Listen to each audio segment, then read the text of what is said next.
लोकमंगल परिवाराच्या वतीनं प्रभाग क्रमांक 5 मध्ये महिला दिनाचा औचित्य साधून आयोजित सन्मान स्त्री शक्तीचा कार्यक्रम मोठ्या उत्साहात पार पडला।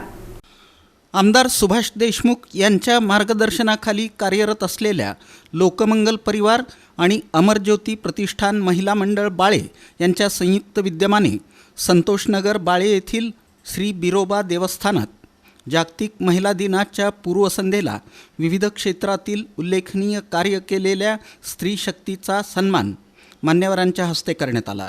यावेळी लोकमंगल पतसंस्थेच्या सर्व व्यवस्थापिका अलका देवडकर, श्रीराम ग्रामीण संशोधन व विकास प्रतिष्ठानच्या सचिवा अनिता ढोबळे, अमरज्योती प्रतिष्ठान महिला मंडळाच्या अध्यक्षा वंदना गाडे यांची प्रमुख उपस्थिती होती। प्रारंभी श्री क्षेत्र बिरोबा देवस्थानची महापूजा करून तसंच राजमाता अहिल्यादेवी होळकर यांच्या मूर्तीला अभिवादन करून कार्यक्रमाचं उद्घाटन करण्यात आलं।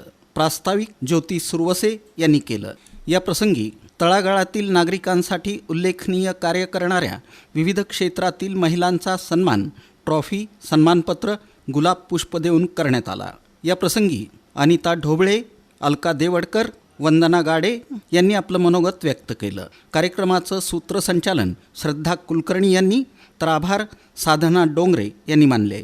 कार्यक्रम यशस्वी करण्यासाठी लोकमंगल परिवारातील निशांत देवडकर, सुदन सुरवसे, प्रभाकर भालेकर, प्रभाकर शिंदे, सागर जाधव, प्रशांत क्षीरसागर, आतिश जगदाळे, चारुदत्त बिराजदार, पवन बंडगर, सुनील घोडके, दयानंद अस्वार, सुचिता गिरे, मयुरी जोशी, सोनाली ढाकुलकर आदींनी परिश्रम घेतले। महिला दिनानिमित्त ज्यांचा सन्मान करण्यात आला त्या महिला याप्रमाणे: आशाबाई पिंगळे, रिक्षाचालक; पूजा इंगळे, नर्स; अनिता लोंढे, भाजी विक्री; मुक्ता साखरे, पूजा भांडार साहित्य विक्रेत्या; मोहिनी तीर्थकर, अंगणवाडी सेविका; वैशाली कल्याणकर, आरे वर्क क्लास; उर्मिला काळे, भाजी विक्री उद्योग; भाग्यश्री डोलारे, ट्यूशन क्लासेस; सविता बोने, कापड विक्रेत्या; शारदा गिरे, किराणा दुकानदार चालिका; राजश्री धाकपाडे, लेडीज टेलर; स्वाती स्वामी, आरोग्य सेविका; शर्वरी कटके, ब्युटी पार्लर चालक; शुभांगी ठाकूर, बालसंगोपन संस्था चालक; सुप्रिया कोलार, गृह उद्योग।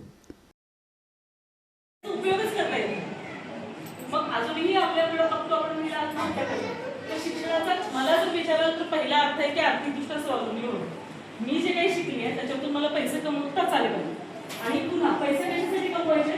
स्वावलंबनासाठी कमवायचे। म्हणजे मी आज पैसे कमवते होते, सासूला कसंही बोला, नवऱ्याला काहीही करा असं नाही चालत, माणसं जोडूनच ठेवता आली पाहिजे, ते महत्त्वाचंच आहे। आता ताईंनी मगाशी सांगितलं आपल्या ज्या रूढी परंपरा आहेत, आपलं जे जुनं शास्त्र, आपल्याला त्याच्यामागचं शास्त्र माहीत नसतं म्हणून आपण बऱ्याचदा दुर्लक्ष करतो। छोट्या छोट्या प्रत्येक गोष्टी जी माझी आई आजी करत होती ना ती मी केलीच पाहिजे। इव्हन असं म्हणतात ना आपल्या आई आजी ज्या तेवढाच जात होत्या त्या तेवढा जाऊन नमस्कार पण केला पाहिजे म्हणजे हातात नाही तर त्या होत्या जरा दिसायला अशा नकट्यावर रोज काय करायच्या, त्या अक्षर बघायच्या, असं नाक ओढायच्या, मग त्यांची आई रोज बघायची आणि म्हणायची अगं विजू तू रोज असं नाक ओढायला तुझं नाक काय लांब होणार आहे का?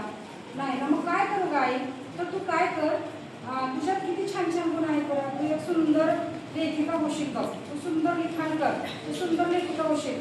खरंच त्या सुंदर अशा ठरवलं तर बघा, नाही ठरवलं तर काय करू शकणार नाही। त्यासाठी आपण आपल्याला आपले जे काही गोल असतील ते ठरवावे लागतील आणि त्या पद्धतीनेच आपल्याला पुढे जावं लागेल। पण हे सर्व करत असताना आता जे आमच्या ताईंनी सांगितलं म्हणजे घरातल्या सगळ्यांना घेऊन, ऑफिसमधल्या सगळ्यांना घेऊन मी करते तेच बरोबर आहे न करता सगळ्यांचा विचार करून जर आपण पुढे गेलो तर आपली स्वप्न ही नक्कीच पूर्ण होणार।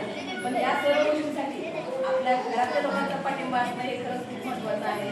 ज्या पद्धतीनं म्हटलं जातं एक पुरुषाच्या पाठीमागं पुरुषाच्या पाठीमागं एका स्त्रीचा हा उत्तम हात असतो, पण त्या पद्धतीनं आपणही हे मान्य केलं पाहिजे की एका स्त्रीच्या पाठीमागं घरातल्या पुरुषाचा हात असेल तरच तेही आपण पुढे जाऊ शकतो। त्यामुळं त्या महिला दिनाच्या निमित्ताने त्या पुरुषांनाही सलाम का तर आज जरी आपण इथं आपला काहीतरी साजरा करत असतो तरी ह्याचं नियोजन करणारे जे बाहेर उभारले किंवा जे काही नियोजन करतात तर त्यांनाही खूप मोठा सलाम।